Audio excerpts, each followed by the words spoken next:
1 Коринфянам, 4 глава, 9 по 13 стихи.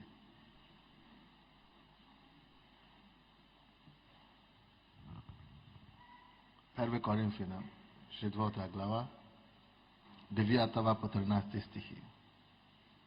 Чтобы вы просто не удивлялись от того, что творится вокруг пастора все время.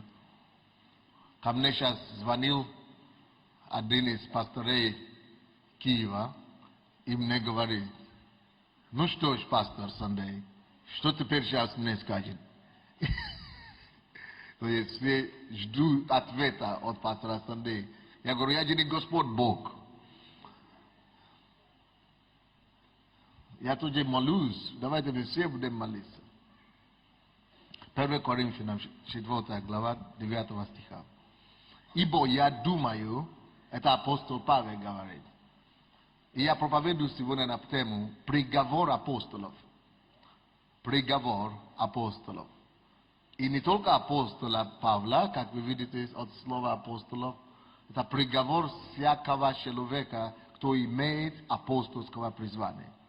Все люди, которые имеют апостольское призвание, у них участь совсем другая. И вызовы их тоже отличаются от обыкновенных людей. Если вы просто пастор, который просто занимается своей маленькой церковью и так далее, то там проблем поменьше. Но когда вы имеете апостольское призвание, которое должно влиять на всю страну, и призвание, которое должно менять все общественные жизни, то вы поймете, что таких людей, которые имеют национальное, международное призвание, на них всегда попадают очень большие вызовы, и на них всегда попадают очень большие атаки. Хорошо? То есть, и когда мы будем видеть все то, что сейчас перед этим выбором, кто из вас знает, что все политические силы проиграли в Киеве, да? В прошлом выборе, который они сами инициировали. Из-за того, что это проиграли, теперь паника среди лагерей все, чтобы в стране этого не повторилось. И думаю, что церковь в этом виновата.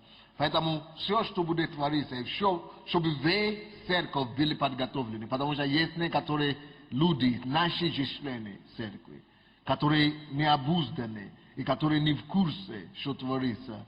И они начинают повторять то, что они читают в газетах, то, что они читают это самое. И, то есть вам нужно быть проинформированы, чтобы дьявол не использовал ваши наивности, и чтобы он не принес разделение внутри церкви нашей. Какой приговор, какие проблемы, какие вызовы у апостолов, как обычно. 9 стиха.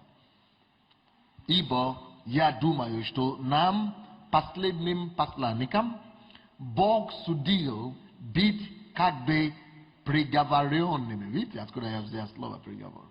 Приговоренными к смерти. Потому что мы сделались позорищем для мира, для ангелов и человеков. Мы безумны Христа ради. А вы мудрые во Христе. Мы немощны, а вы крепки. Вы в славе, а мы в бесчестии. Даже до ныне терпим голод и жажду, и наготу, и побой, и скитаемся, и трудимся, работая своими руками. Злословят нас, мы благословляем, гонят нас, мы терпим, хулят нас, мы молим. Мы как ссор для мира, как прах, всеми попираемый до ныне. Это о чем-то вам напоминает, нет? Стоит вам просто зайти в интернет и написать «Сандей Аделажа» или «Пастор Сандей». Вы увидите, что это очень еще актуально.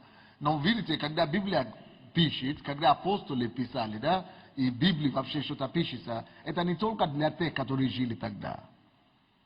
Это для нас, живущих сегодня. То есть Бог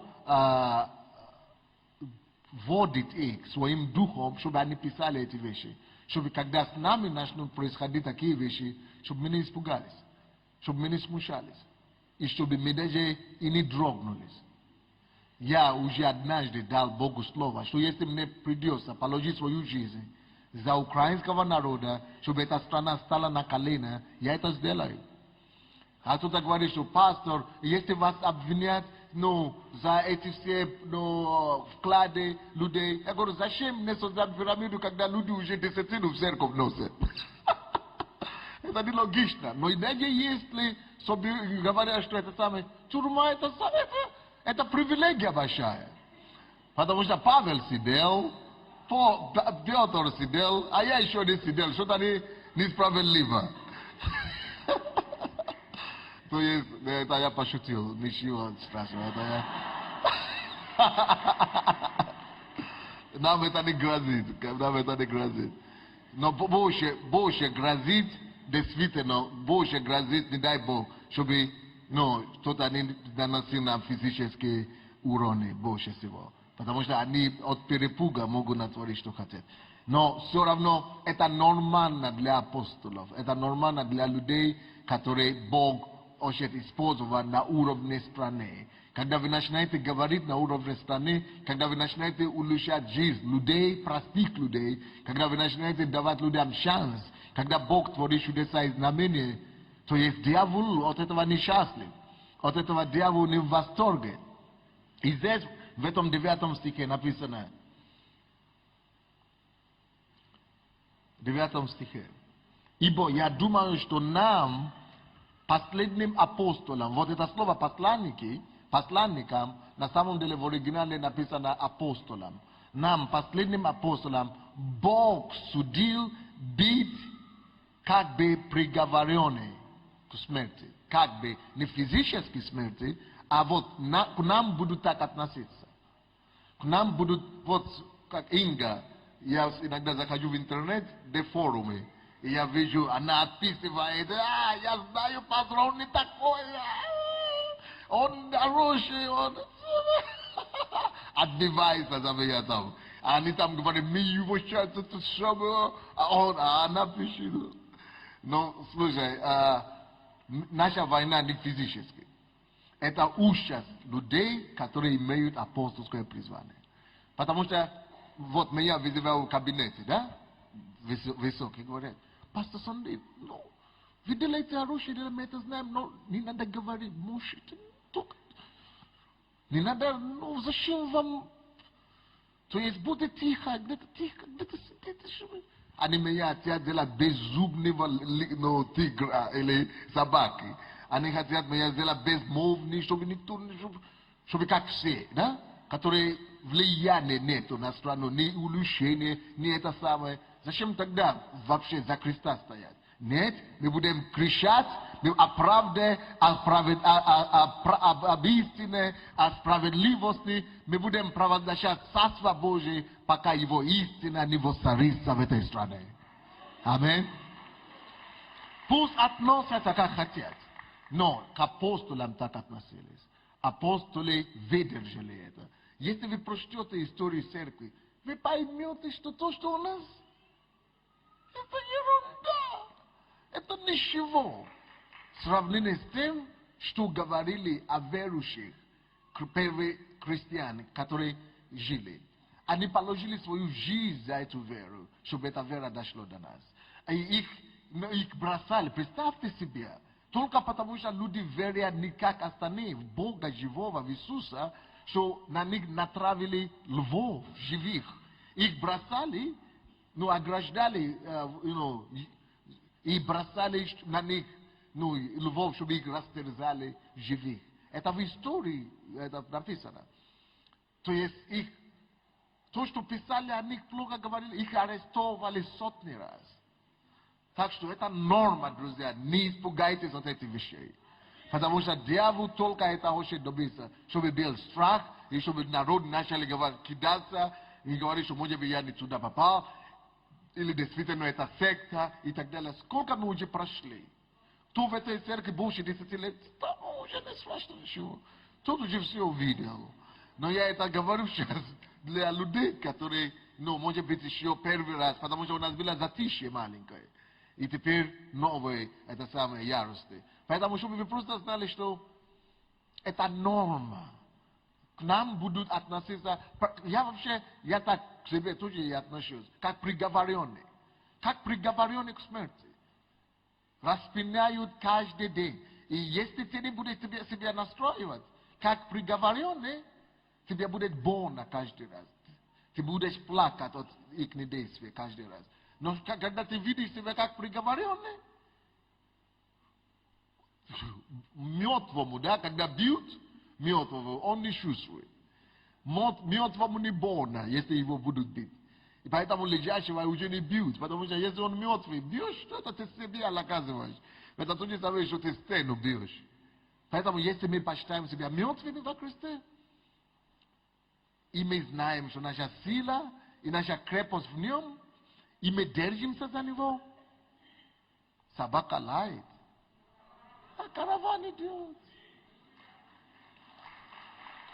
3 дня, за эти 3 дня 300 статей обо мне. 300 статей. Красота. Да. Бог судил, тут же и пишется, что то есть они нас будут унижать. Вот это слово, что нас считают последними, это то же самое, как унижать. К нам будут относиться, как будто мы вообще последние жабра, как они говорили, жабра. То есть будут понял. Вот это, да? Понял. Но нас будут называть как хотите. И это нормально. И будут уже так считать, что мы последние, что как вас называют. Вы знаете, в этих статьях, кто ходит в церковь, говорит, это адепты. Или адепты, или что-то говорят. Адепты, или сектанты и так далее. То есть, ничего нового. И поэтому, пускай считают нас последними, но Иисус сказал, последние будут. Я не понимаю. Если люди попали в экономический кризис, в бедную ситуацию, надо, чтобы все помогли. А в это время люди, наоборот, топят людей, которые нужно миловать, жалеть и помочь. Просто ради своих каких-то интересов. 10 стих. Хорошо. А мы себя будем тоже считать, пускай к нам относятся как безумные Христа ради. Если это ради Христа мы страдаем, пускай будет. Считают нас безумными? Класс. Но это безумный человек приносит больше блага, больше добро людям, чем профессора умные, которые сидят. Поэтому давайте не будем прекращать любить Украину, давайте не будем прекращать любить людей. Поэтому мне так понравилась вот эта группа домашняя, которая презентовала себя сегодня, что они ходят в больницам, как бы не тяжело всем, как бы на нас не говорили, как бы нас не атаковали. Давайте мы будем идти и будем творить добро. Мы будем просто нашими делами заграждать уста наших противников. Видите, новые люди приходят в церковь, каются. Если умные не хотят прийти, пускай бомжи приходят. Если здоровые не хотят, пускай больные приходят. Если политики не хотят прийти в церковь или журналисты, пускай приходят. Обделенные, мы всем будем помогать, потому что за всех умер Иисус Христос. Поэтому, если считают нас безумными, пожалуйста. Павел это уже говорит 2000 лет тому назад, когда эта Библия была написана, что нас будут считать безумными. Это ужас апостольского служения. Люди, которые имеют апостольское служение, их будут считать за безумные, потому что они не поймут логику Бога, они не поймут, почему мы делаем то, что мы делаем. Но истина в том, что мы безумные Христа ради, пускай они будут мудрые, а мы безумные. Мы немощные. Пускай они будут крепкие и сильные, а мы немощные. Но, то есть, не надо считать это как оскорбление. Не надо считать это, что мы будем что-то доказывать, мы сильные. Нет, мы ничего не доказываем. Но, дай Бог, чтобы все шло, как у нас идет. Здание церкви начнется все равно строительство в следующем году. Дай Бог, чтобы опять, не надо много говорить, потому что опять начнут мешать, да? Дай Бог, чтобы нам не мешали дальше. То есть мы, все нормально, все по плану. Мы сейчас работаем над проектом. Один проект дорого стоит. Один проект стоит $2 миллиона. Представляете себе? Это только проект, который над которым мы работаем сейчас. Но это не будет проблема.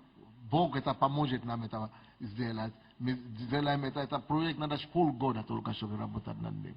А потом после этого можно начинать что-то делать. А потом разрешительных документов очень много. Кто когда-то строит, кто понимает, что такое стройка. Особенно такое здание нет в Украине. Пока и в ближайшие годы не будет. Мы не будем просто строить что-то, лишь бы что-то строить. Мы будем делать свое дело. То есть собака лает, а мы делаем свое дело. И все, кто дает интервью, и выступают, делают телевизионные передачи, что Sunday 3 года собирают деньги, и с этими деньгами уже в Америку себе, всю Америку купил, да? Они увидят. И скажут, неужели есть люди, которые могут быть честные и порядочные в этом мире? А есть. Поэтому мы им проповедуем. Это будет такая слава тогда. Пускай сейчас пока грязи накопляют на нас, да? Пускай мусор накопляется, мусор. А потом, когда мы явимся, когда все это закончится, мы окажемся на вершине этого мусора. Эти все грязи. И тогда будет лучше видно. То есть это будет прославляться Бога еще больше. И еще, потому что это все мусор еще они накопляют, мы потом станем над этим. И через это Бог еще большую славу возьмет себе. Поэтому мы продолжаем работать, мы продолжаем любить людей, мы продолжаем служить людям. И они в славе, но мы в бесчестии. Пускай будет бесчестие, время, это временно. Потому что написано, что я воздам тебе двойное честь за всякое бесчестие, которое дьявол будет посылать нам. За каждое бесчестие мы получим двойную честь. Давайте будем стоять на этом слове. Будем молиться на этой неделе. Помните, кто может? На этой неделе, на следующей неделе, уединяемся на неделю, да? Молимся, ходатайствуем по 10 часов в день. Давайте. Будем молиться, ходатайствовать, читать слово, прославлять по 10 часов в день. И будем пробивать это все, закрывать в духовном мире. А потом будем смотреть, что дьявол может делать. Вы увидите, Бог потом превратит это все во славу свою. 11 стих.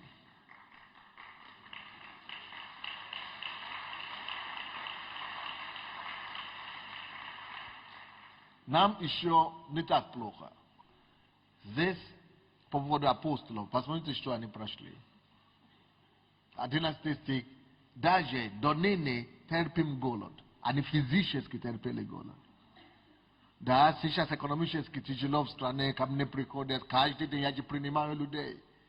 У кого есть депозиты в банке, они не могут делать, не могут собрать. Бизнесмены не могут свои стройки закончить, не могут продавать, не продается.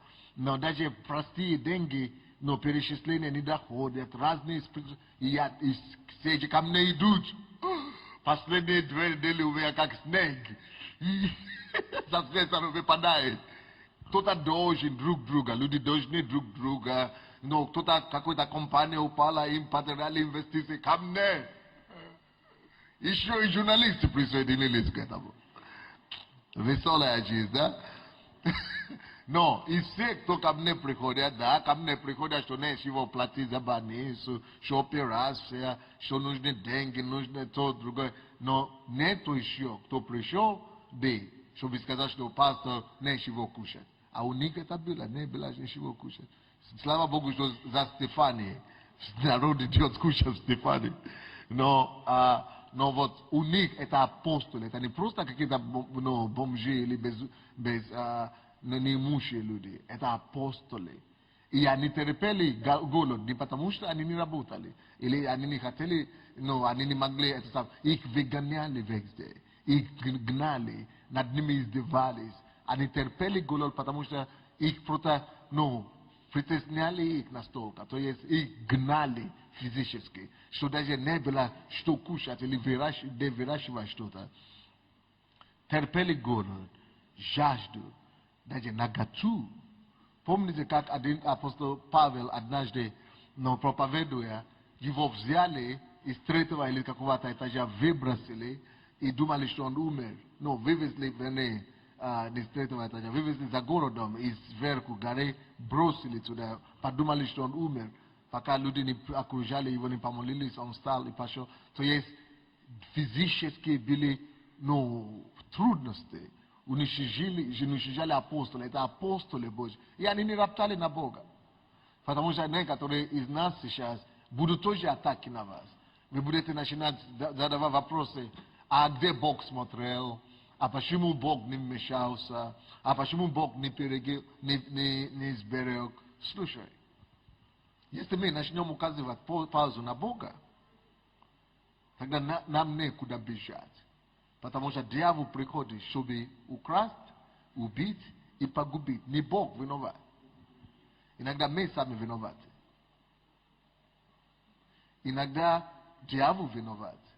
Но он приходит, чтобы украсть, чтобы убить и чтобы погубить. Но после этого всего, что он еще делает? Он потом начинает тебя обвинять, чтобы ты себя обвинял, осуждал себя.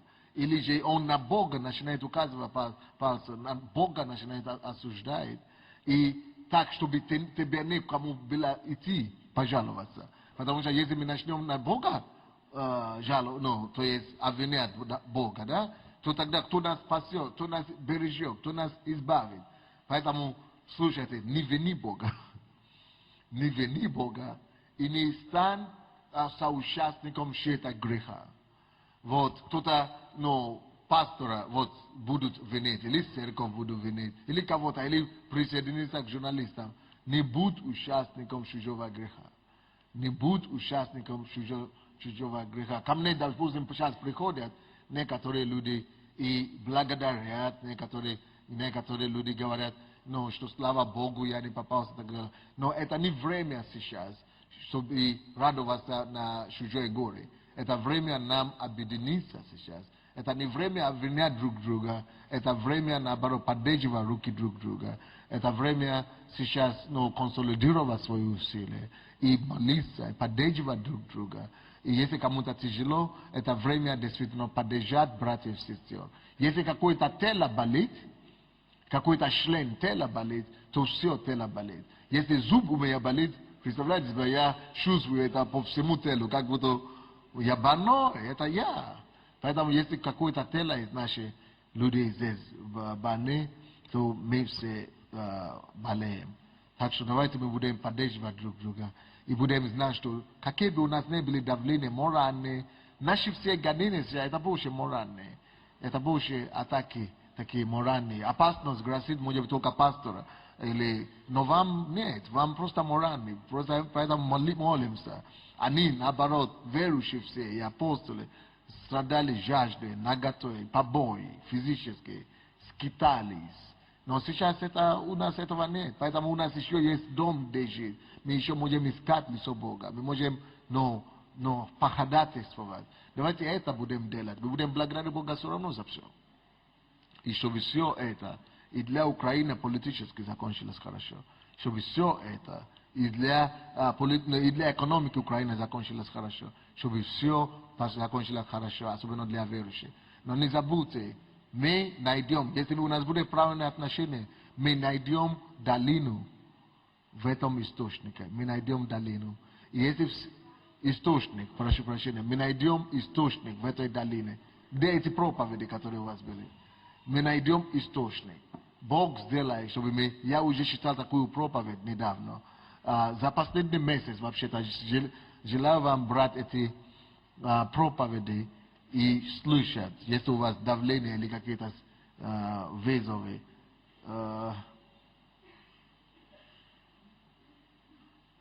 Есть сборник проповедей за август. Есть конференция о земле, которая здесь была. И есть вот такие проповеди. Научитесь добиваться всего, что нужно в жизни. Стройте свою жизнь на голосе Божьем. Вот это то это было подслова, подготовки перед кризисом, что Бог нам дал. Бог мне показал сон. Иисус пришел ко мне во сне и начал мне диктовать, какую проповедь я должен читать. 2 часа, по-моему, или я не знаю, может быть даже больше, я не помню уже. Но и Бог мне проповедовал во сне о голосе Божьем. Нам надо искать голос Божий и строить нашу жизнь на голосе Божьем.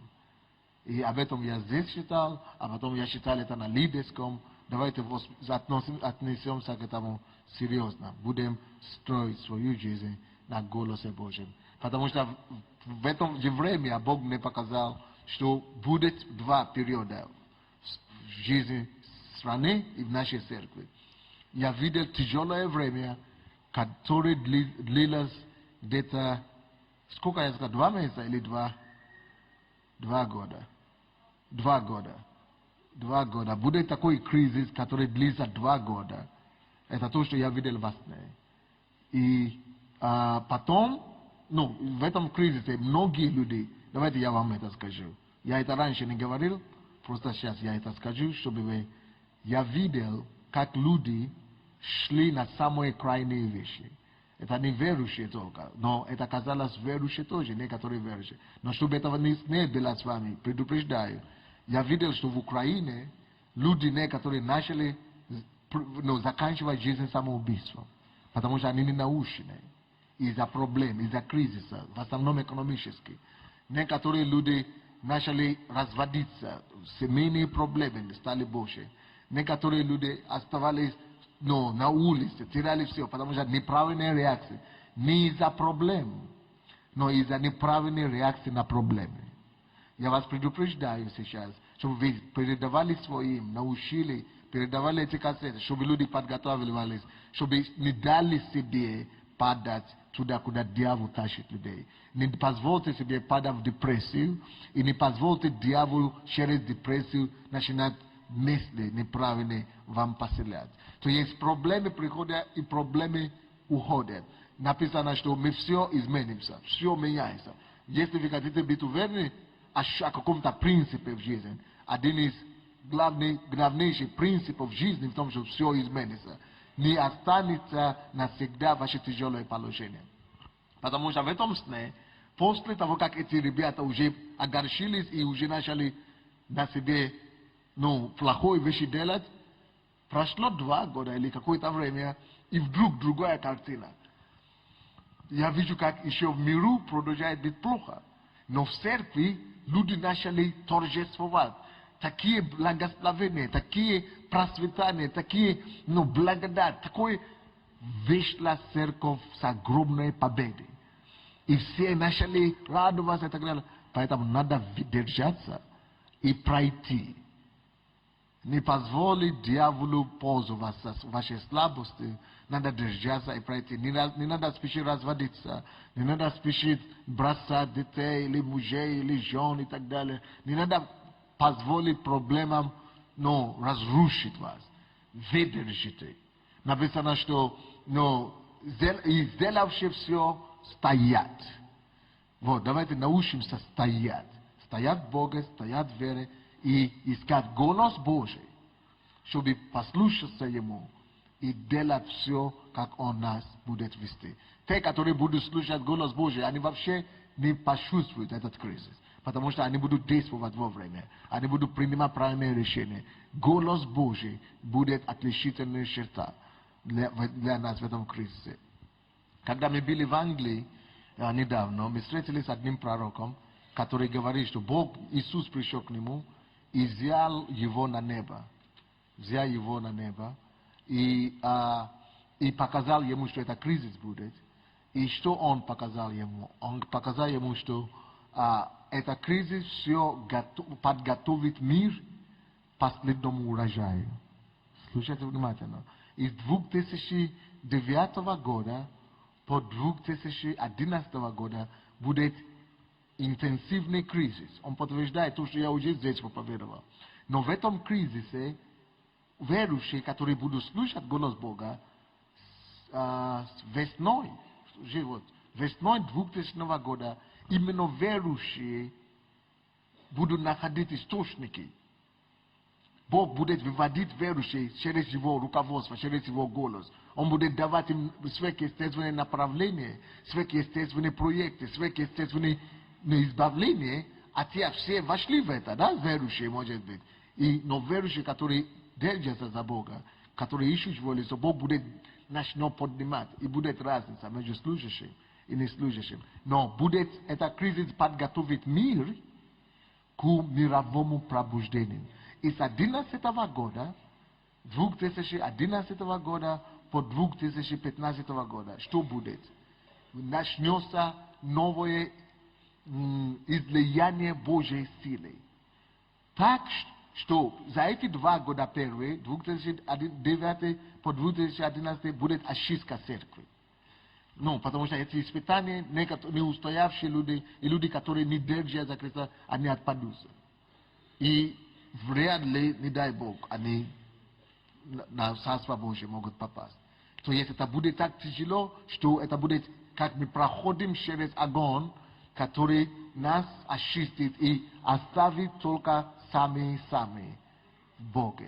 И после этого, с 2011 года, он говорит, Иисус ему показывает такие огромные пробуждения, когда вы приходите на служение, простые люди проповедуют и молятся, люди, у кого были ампутации, да, ампутации ног, без 2 ног, без одной ноги, нога начинает вырастать. Руки начинают вырастать. Мертвые приводят на служение, начинают вставать. То есть, какие-то сверхъестественные чудеса начнут происходить. А я теперь вам скажу то, что я никогда никому не говорил. Даже жене не говорил. В 2000 году Бог, Иисус ко мне пришел во сне и говорит, я хочу тебе показать твое будущее служение. И я знаю, что это все атаки и давление, потому что что-то родится с этого. Это как роды, как родовые схватки и боли. То есть, может Бог меня готовит, ощущает, или может нас все Бог готовит к этому времени. Но после всего, то, что произойдет, пускай все с нами будет твориться. Но поэтому Бог ей это показал заранее, это сон. Он меня берет за руку и мне говорит, давай пойдем смотреть на служение Бенихина. И я пошел увидеть служение Бенихина, как оно сейчас. Чудеса и так далее. Люди, коляски, как сейчас. А потом Бог говорит, теперь давай пойдем вперед. На период смотреть. И на период, когда мы как бы несколько лет вперед, да, и я вижу, что тот же самый Бенихин, те же самые его чудеса исцеления, но оно уже было, то же самое происходит, но оно уже было как вам сказать, как самое слабое христианское служение, которое я видел. Как самое слабое. Он говорит, теперь посмотри, что тебя ждет. И будут новые имена, и новые силы Божьи из лета. И меня берет, почему-то в этом сне я в Одессу попадаю. В гости с Иисусом, да? И тут какой-то там неизвестный парень. Никто его не знает. Просто пошел на стадионе и начал проповедовать. И такие чудеса начали происходить. Мертвые привозят. Это самое, они встают в скорее помощи, опустошают все больницы. Все берут все на реанимации. Все в скорее помощи едут туда. И все встают, больницы опустошаются, никто не работает. Ноги растут, руки растут, глаза открываются. И он меня вот так проводил 100 собраний, вот такие, 100. И все люди, некоторые из них были известные служители, некоторые неизвестные. И потом после этого он говорит, теперь посмотри Бенихина служили. Как будто оно замнило его, как это сказать, затмило. Бенихин продолжает делать то, что он делает, но почти никого уже нет. Все в эти все служения и так далее. Не потому что Бенихи не будет там. Он будет, наверное, тоже в этом новом движении. Но Бог просто не сравнивает то, что сейчас мы считаем, что передовое. Когда это начнется, это будет как вообще ничего. Вы знаете, не в Бенихине дело, просто Бог мне показывает пример, что это будет вообще то, что ждет нас. И Бог мне говорит, готовься, ты будешь один из этих людей. Поэтому, слушайте, иногда, когда испытания идут на нас, мы не понимаем, почему испытания идут на нас. Но, я вам хочу сказать, тем сильнее испытания, тем круче испытания, тем славнее ту славу, которую Бог хочет явить. Тем больше цена, которую человек платит, тем больше Божья милость. И я думаю сейчас, что я думаю, что Бог сейчас позволяет нам пройти через тяжелое время, чтобы мы могли приблизиться к Нему, молиться, чтобы это родило, чтобы это, как это push на английском, как это на русском. Как что кричат, говорят, дыша или как это говорят. А? Что женщины говорят, как туйся. Тушься. Потуки. Да, чтобы эти потуки, вот я думаю, что это молитва, эти все прези, это как чтобы потуки были. Чтобы мы могли потуки сделать, да? Тушься, чтобы она могла родить, высвободить то, что Бог хочет. Поэтому, но если мы в это время, вместо того, чтобы тушься, и мы будем наоборот только жаловаться, роптать и так далее, отпадаем. Пусть эти все кризисы и разные неприятности, пусть они нас утолкнут к Богу, пусть нас они приблизят к Богу максимально, чтобы мы были постоянно в состоянии искания лица Божьего. Чтобы родилось то, что Бог хочет на этот мир высвободить. Бог хочет высвободить в этот мир новую благодать, новое помазание, новое движение. И, Боже мой, как хотелось мне быть частью этого. Как я хотел быть частью этого. И все теперь, которые ругают церковь, которые издеваются над нами, они увидят вместе с нами славу Божью. Дай Бог, чтобы мы выдержали только. И поэтому все, которые сейчас проходят тяжелое время, скажите Богу, постоянно молиться, Господь, пусть родится Твоя воля. Пусть произойдет то, чего Ты желаешь. Пусть через эти роды, через эти схватки, пускай Твои роды, все то, что Ты хочешь породить, все, что Ты хочешь проявлять, пускай появляется. Пускай проявляется, пускай родится слава Твоя, пускай родится то, что Ты хочешь проявить в этой ситуации.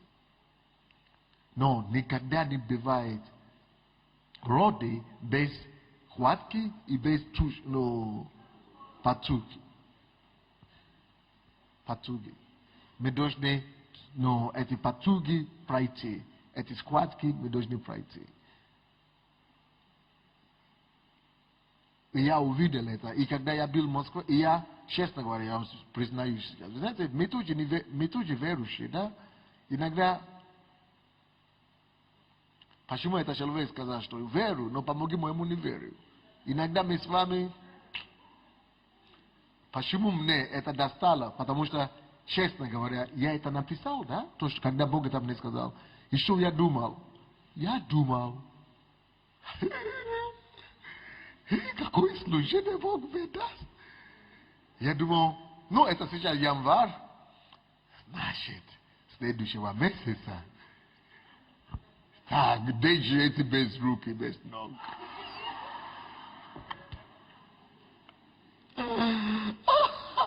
Вижу, ждал первый месяц. Немає. Второй месяц. Третий месяц. Четвертый. Ты чего не понимаю? Я говорю, не буду болтать, не скажу никого. Может быть, это просто, так, может быть, я уже согрешил или что-то сделал, Бог уже это делал. Но смотрю, ни у кого не бывает в жизни. Я думаю, может быть, просто это уже 8 лет уже прошло. Я уже забил за него, я даже уже не помню, где я это написал. И вдруг не видел этого человека лет 17. Оказывается, у него было такое переживание, когда Иисус взял его на небо и дал ему знамение. И говорит ему, что если тебя не будут верить, ты будешь говорить, какие знамения будут в мире, политические. И он начал говорить, он все это писал. Тогда Бог ему это тоже дал 1999 год. И говорит ему, если тебя не будут верить, скажи, что в какое-то число Ельцин подаст в отставку. Какое-то число будет экономический кризис. Будет двух башней, это близнецы падать. И он у него все это написано, он говорит, посмотрите. И он это видео записал еще тогда. И когда, чтобы вы верили то, что он говорит, я даю это как знамение тебе. Он говорит, что 2 льва поднимутся в России. И эти льва, они вернут Россию в прошлое. Будет старший лев и молодой лев.